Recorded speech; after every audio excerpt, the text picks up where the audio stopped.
The moment arrived to finalize operations and depart the main control room. I needed to move swiftly before anyone could intervene and stop me. If I acted quickly, I could switch off the live assist function and restore the system to its standard automated broadcast configuration. Our regional viewers had witnessed plenty for this evening. Once the system was running normally again, I could leave and grab a drink. A drink was essential. I also knew repercussions awaited me, both personally at home and professionally from my superiors in the regulatory body, once they pieced it all together and came after me. But I had reached a point of indifference, so I didn't care anymore. As I said, I needed a drink. I headed to Frankie's, a well-known establishment on Roswell Road, a popular local sports bar, and ordered a beer. I sat there watching the conclusion of the Monday night football game while having a few more beers. The venue buzzed with conversations, and I understood their origin. I couldn't catch everything, but I heard enough to confirm I had accomplished my objective. My objective of sparking dialogue was met. Fortunately, no one engaged me directly in their discussions, so I drank alone in silence while witnessing the New Orleans Saints decisively beating the Atlanta Falcons. By the time 10:30 p.m. arrived, I was feeling numb. The game had ended, and my team had lost. The final score, 23-3, New Orleans victorious. It seemed like the Saints were particularly motivated, perhaps because it was their initial match at home since the major storm, and they completely outplayed the Falcons. Our station aired the game alongside ESPN because we were one of the teams involved. I asked the bartender if I could leave my vehicle in the parking lot overnight, and he affirmed it was a sensible choice given my state. Recognizing my condition, he called a taxi as I lived a brief drive away in a quiet neighborhood of Sandy Springs. So that's pretty much the conclusion of the immediate story, and I suppose I should begin at the start to give you a clear picture of how I ended up in this situation. My name is Richard Head, though acquaintances often use Dick. I work as a broadcast engineer at WBDK, Atlanta's CBS affiliate. I am an MIT graduate with degrees in electrical engineering and computer science, plus another in broadcast technology. Needless to say, I'm highly qualified in my field and have held several challenging positions. My career spans 22 years in this field, with previous roles at different East Coast TV stations before my 5-year tenure in Atlanta. If you're curious about my appearance, I am 46, with dark hair showing gray at the temples. I've never felt the need to conceal the gray, but I do dye my mustache slightly to prevent any gray from appearing. I am 6 feet 3 inches tall, weighing approximately 190 pounds, although I haven't stepped on a scale in quite some time. I'd say I'm fairly good looking, though not on par with actors like Mel Gibson or Richard Gere. You'll notice I didn't mention any younger actors, primarily because I'm not familiar with many of their names, and also because I'm not in the same age bracket, so it wouldn't be relevant anyway. I consider myself good-looking, but I'm not the type you'd see in a romance novel. Sharon, my wife of 22 years, and I have 2 daughters, Melanie, who is married, and Stephanie, a college senior. Sharon is about 5 feet 5 inches, weighs under 135 pounds, and has long blonde hair to her shoulders. She possesses striking beauty, a noticeable physique, and is among the kindest individuals I have encountered. It's hard to find someone who doesn't like her.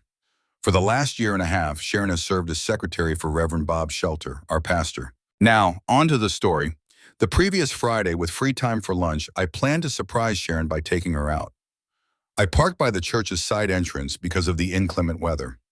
When I arrived, she wasn't in her office, but I decided to walk in anyway. As I stood there, I heard Sharon talking to Pastor Bob in his office. She expressed her eagerness for Monday night, looking forward to their time together. Given my involvement with Monday night football broadcasts, her words were shocking. Their discussion became personal, mentioning a La Quinta in-room reservation and desires for physical closeness. A wave of shock, sickness, and growing rage consumed me. I understood I needed to depart before acting irrationally. Leaving was difficult, but I couldn't face them then. Despite my urge, I feared impulsive actions and later regret. I quietly exited as I arrived, hoping I went unnoticed. While cameras existed, I used an unmonitored side door. As I drove away, it was one of the most difficult decisions I'd ever made. I was too distraught to be effective, so I informed the station I was unwell and returning home. I required solitude to process events, and home offered that. Sharon's absence until after 4 p.m. provided ample thinking time. It was evident that Sharon's affair with Pastor Bob was clear. He ceased being my pastor, mentally transforming into Bastard Bob, a fitting new name. I had to grasp the affair's scope, duration, and origin. Unlike others who might avoid such truths, I needed answers. I yearned to comprehend why this occurred in what I believed was a perfect marriage. Clearly, Sharon's perception differed from mine. She wasn't who I thought. I resolved to uncover all facts and confront the situation directly. I was not weak. I would deal with them both appropriately. At home, I made coffee and sat on the patio. The pleasant weather and fresh air helped me organize my thoughts. I knew I'd resolve this. I just needed calm. I admit to crying that afternoon. While I knew I didn't own Sharon or her body, it was crushing to imagine her with another man after our wedding vows. I took those vows seriously and believe she did too.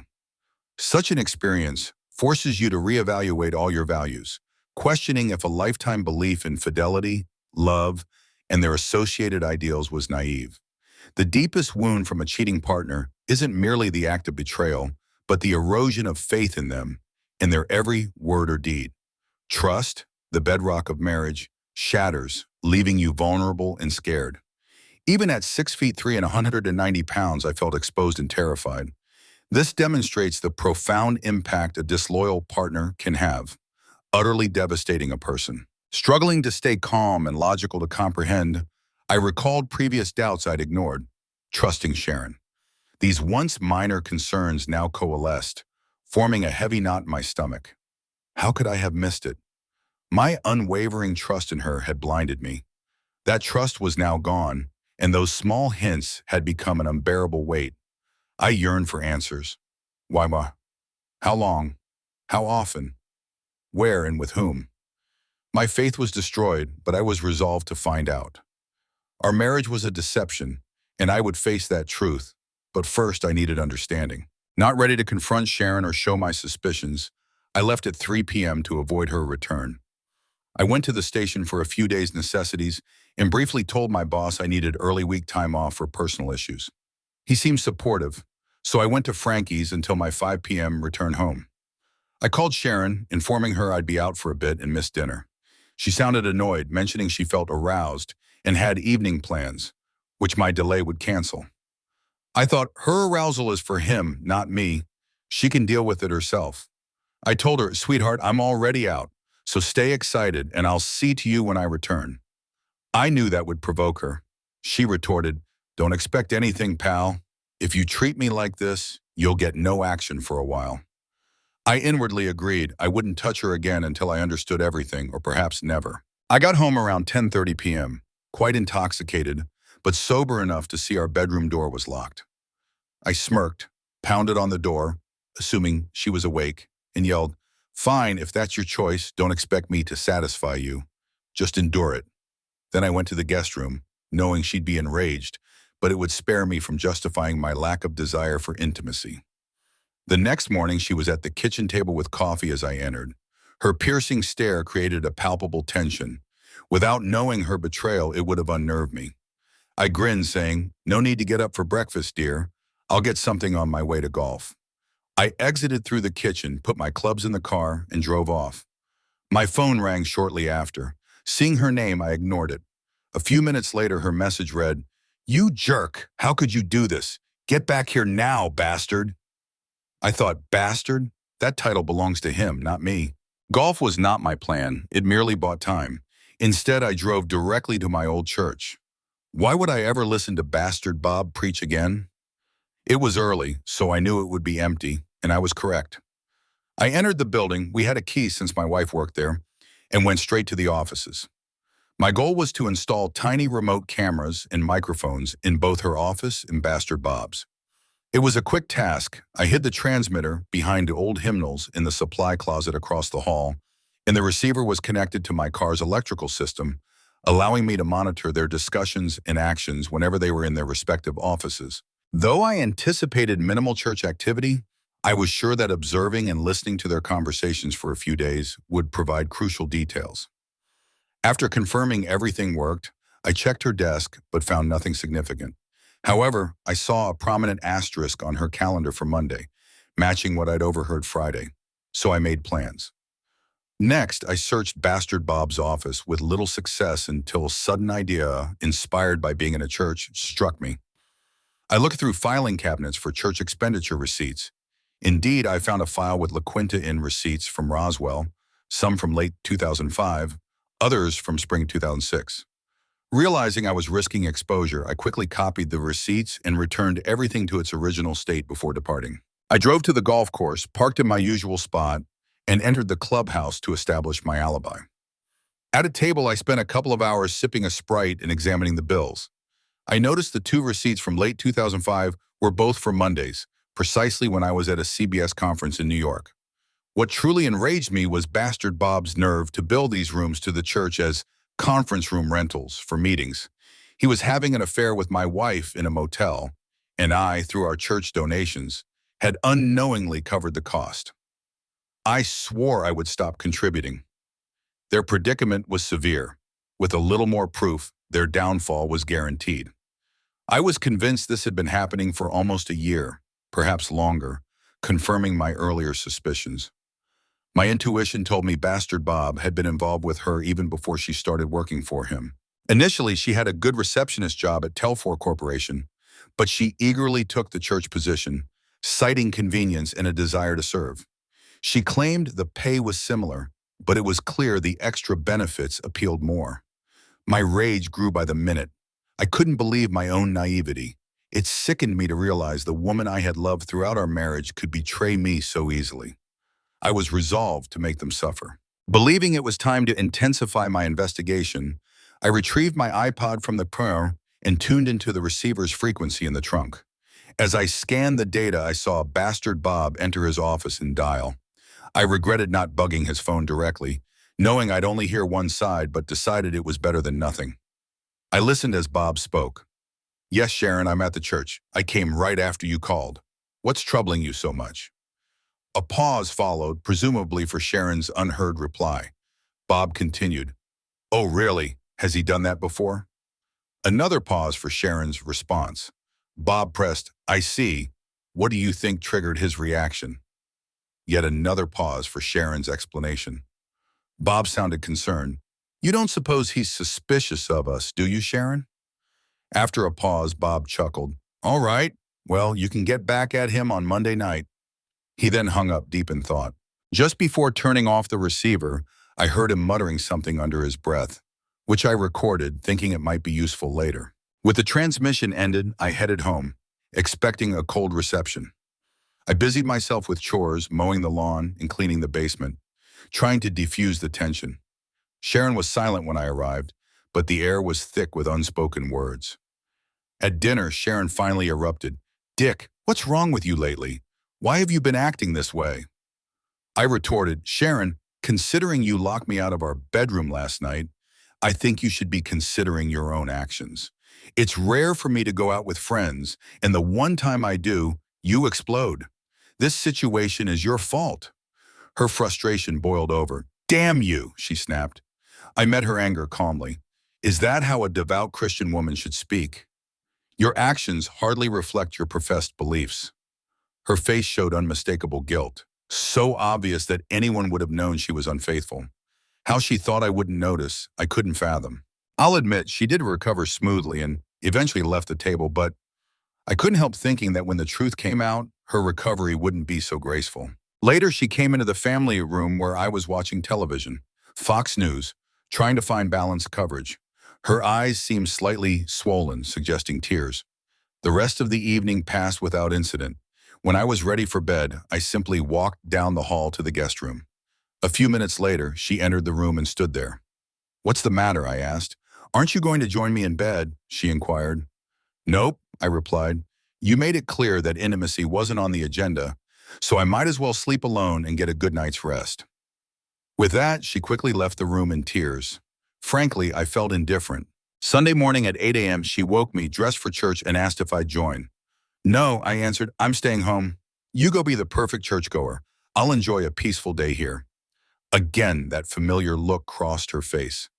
I felt she was beginning to understand, but she recomposed herself. This time, as she turned and left, I thought I saw a flicker of sadness in her eyes. Soon after, I heard her car depart. Later, she tried to talk, but I dismissed her, telling her to leave me be. The day ended with us both in our separate spaces. Monday morning, I left the house without seeing or speaking to her. As I departed, my phone rang. Tearfully, she apologized, professed her love, and regretted the situation. "We'll discuss everything when I get home tonight," I replied, then hung up.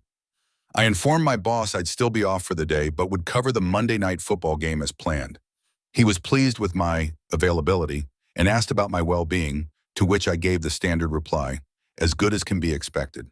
My next stop was the La Quinta Inn in Roswell. In the lobby, I approached Kevin, a young man at the check-in desk. I candidly explained my situation. I suspected my wife's infidelity and that she'd be there that night with another man. Despite his initial skepticism, I offered a deal. If he allowed me to place a microphone in the room to record their conversation, I'd give him 2 tickets to the next Falcons game. He negotiated for 4 tickets, which I agreed to, knowing I could get them through the station. Eventually, he handed me the key to the only Whirlpool suite available. He didn't know I planned to install not just a couple of mini microphones, but also a pair of micro cameras, similar to those in the church offices. Additionally, I bugged the phone line to capture both sides of their conversations. After setting everything up, I ran a test to ensure clear transmission and satisfactory views from both the Whirlpool and the bed. Confident in the setup, I confirmed the devices were discreetly hidden and exited the room. On my way out, I returned the key to Kevin at the front desk and gave him the tickets for next week's game as promised. "Thanks, Kevin," I said. "I hope this all goes smoothly. Enjoy the game." With plenty of time, I addressed several other tasks. I visited our bank and got cashier's checks for half the funds from both our checking and savings accounts. Then I canceled our joint credit cards. After that, I contacted my broker and arranged a meeting shortly after lunch to adjust our investment accounts. He assured me everything would be ready by my arrival. Next, I reached out to my attorney to discuss divorce proceedings and related matters. We scheduled an appointment for later that afternoon when he'd be free. Finally, I drove to Planter National Bank in Marietta, Georgia, where I opened new accounts solely in my name and deposited the cashier's checks. I went for lunch in Marietta, though I had little appetite. Afterward, I drove to my broker's office to review the documents he'd prepared. Essentially, they equally divided our investment portfolio, avoiding asset sales and unnecessary tax liabilities. All that remained was for Sharon and me to sign the papers. Taking the documents, I proceeded to meet my attorney. We discussed the divorce papers he drafted. I agreed to pursue a no-fault divorce, proposing an equal split of assets if Sharon signed promptly. However, if she hesitated, I instructed him to include a provision for filing on grounds of adultery. I felt confident she would sign without delay. With everything arranged, all I needed was a quick dinner before heading to the station for the Monday night football broadcast. Leaving the attorney's office, I reactivated my cell phone and found 2 messages from Sharon. She expressed concern about my behavior, urging me home to talk before the game. Reading them, I felt a mix of anger and disbelief. Despite her evening plans, she still sent words of love and worry. It hit me how utterly naive I'd been to love and trust her so completely. I had decided the only hope for our marriage was if she didn't show up at the motel tonight. If she chose not to go, it would signal she cared enough to try and fix things. Recognizing our marriage's dire state, at 8:05 p.m., I activated the automated system for the evening's broadcast, putting Monday Night Football on air. Simultaneously, I prepared to remotely monitor my motel room setup. At exactly 8:15, Bob entered the room and made a call. "Hey, I've arrived. Can you come over as soon as possible?" He spoke. "I'll be there shortly," came the reply. After the call, he mumbled something else, which I noted for later review. This could be the end of my marriage, I mused, though I doubted any change in our situation. The pain was profound, fueling my resolve for retribution. I worked through my contact list, reaching out to each person. It took time, but eventually I connected with everyone necessary. By then, Sharon had arrived at the motel, so I refocused on the surveillance. Their conversation was deeply personal and intimate, revealing the complexity and secrecy of their relationship. The extent of their involvement was clear, far beyond what anyone would expect, especially given their public personas. Listening, I felt a whirlwind of emotions. The discovery was shocking, particularly considering their community roles. It was a moment of stark realization about their actions and the broad implications. I felt sick. My wife, a pastor, and a church secretary, descending into such depravity. In the following moments, I understood how truly twisted they were. What they were about to receive tonight, they deserved. She was on the bed in a compromising position, her posture suggesting readiness. The camera captured every detail, including the anticipation on her face just before their interaction became more physical. Her exclamations were a mix of passion and surprise as she engaged. "Oh, this is intense," she might have said, her voice reflecting the depth of their engagement. "This is what I needed," she added, affirming her consent. He responded boldly, perhaps too caught up. "This will be unforgettable," he claimed, omitting any crude references to me. Her reactions were vocal, a series of sounds conveying her intense experience. "Continue. This is what I want," she urged, signaling her nearing peak. His final movements were decisive, marking a moment of closure for them, a moment that symbolized the end of one chapter for me and the start of another, filled with pain and a drive for retribution. After a moment, the scene shifted, showing their continued engagement with renewed energy. Her reactions were vocal and repetitive, indicating the intensity of her experience. It was clear that what transpired was beyond my full comprehension or my ability to match. Her satisfaction was something I could never provide in the way he could. This realization was crushing, highlighting a disparity in our desires and capacities. The performance continued beyond what I could bear. As they paused, presumably for a break, the reality of their connection and my exclusion from it sank in deeper. Choosing to act, I switched the broadcast to a mode that would reveal their actions to a wider audience, a decision driven by a mix of hurt and a desire for vindication. As the phone began to ring, signaling the onset of consequences, I braced myself for the impending storm, prepared to face the repercussions of revealing a hidden truth. I dialed Sharon's number, my heart thumping as the dial tone resonated through the quiet room. On the other end, I could almost visualize her glancing at the caller ID with a dismissive smirk. "It's Dick," Sharon said, likely to Bob, her voice tinged with defiance. "This time I'm not answering. Let's see how he likes that. Keep going, honey, while he's on the line." Frustrated, I disconnected and tried again, my resolve strengthening. This time, Sharon seemed to reconsider, her voice barely audible as she decided, "Guess I better take it." She fumbled for her phone. "Hello, Dick," she answered, her tone cold and unwelcoming. "Sharon, where are you? What are you up to?" I pressed, searching for any truth in her voice. "I decided to go shopping since you didn't call earlier. Now I'm just grabbing a bite before heading home." She lied smoothly, her words a stark contrast to the reality I knew. "Shopping at this hour?" I pushed further, skepticism coloring my tone. "Yeah, and I plan to splurge," she shot back, defiance in her voice. "Fantastic, Sharon. Thanks for being such a wonderful wife," I replied, the sarcasm in my voice barely concealing the pain. "Don't talk to me like that, you jerk. I don't know what's gotten into you." "Goodbye," she snapped, ending the call with a stinging finality. As I reflected on their ongoing betrayal, a new strategy formed. I decided to disrupt their rendezvous, not by calling Sharon directly knowing she wouldn't answer, but by phoning the motel. "Kevin, it's Dick. Watching Monday Night Football? No? Well, you might want to start. Could you ring the Whirlpool suite for me?" I asked, masking my inner turmoil with a casual tone. After a brief pause, Bob's voice came through. "Hey, what do you want, Dick?" It was my moment to confront them. "Bastard Bob, let me speak to Sharon, will you?" I demanded, maintaining a calm facade over my seething anger. Sharon's confused voice then joined in. "Dick, why are you calling here?" "Sharon, I know everything, the cheating, the lease. I'm filing for divorce, and you're leaving." "And Bob, you're not getting off easy either," I declared, my voice steady with resolve. "What's wrong with you, Dick? I can't understand you lately," she retorted, her confusion evident. "It's over, Sharon. Maybe you should tune into Monday Night Football for a change. Enjoy the show." "Goodbye," I said, hanging up, my decision final and my heart heavy with the weight of ending things. On the live monitor, I watched her switch on the TV and witnessed the shocking video of her and Bastard Bob.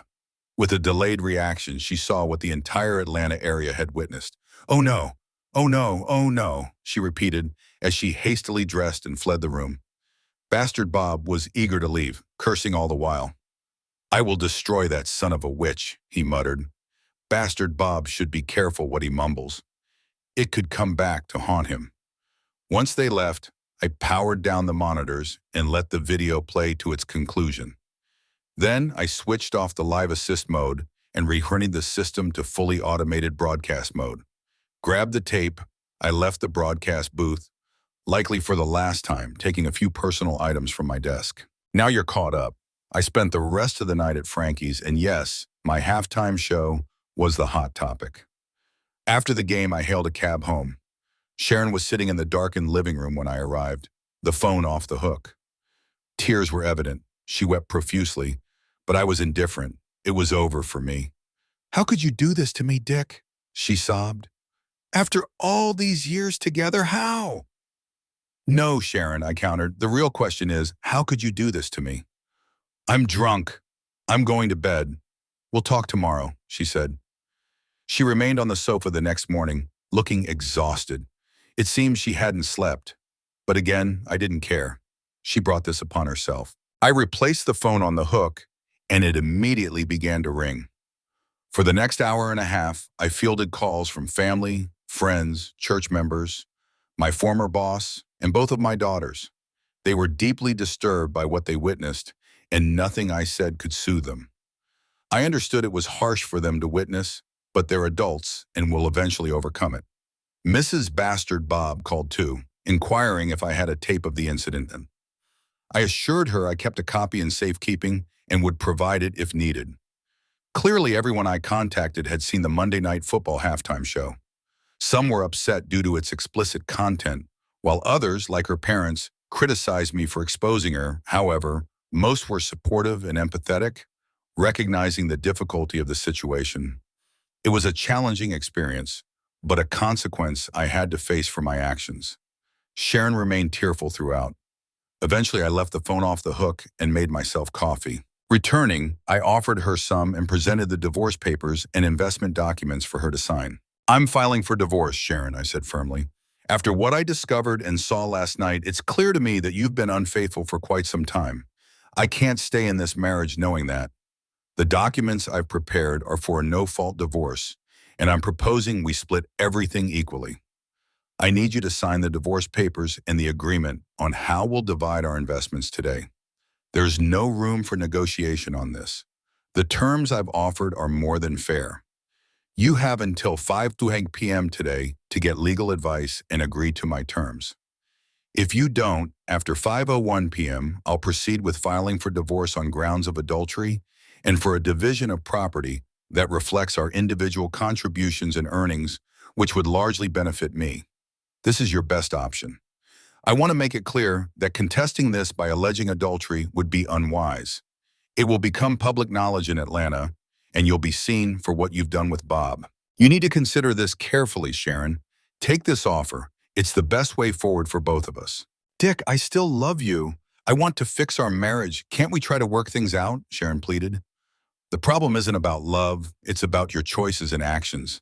You've put someone else before our marriage, and I can't overlook that. You need to sort this out and talk to your lawyer as soon as possible.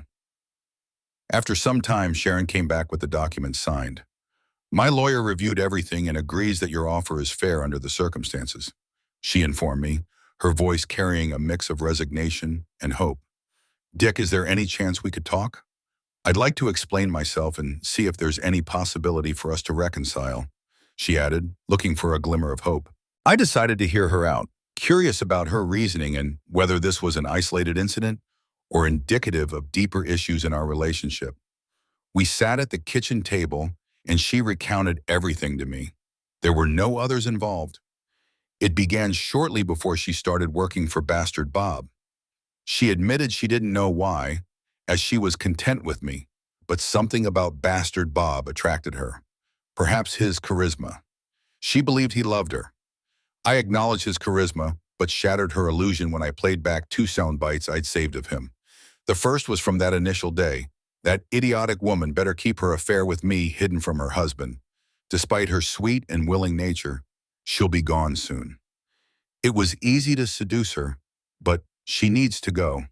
The second was from just before her arrival. I'll ravage her tonight and fire her tomorrow.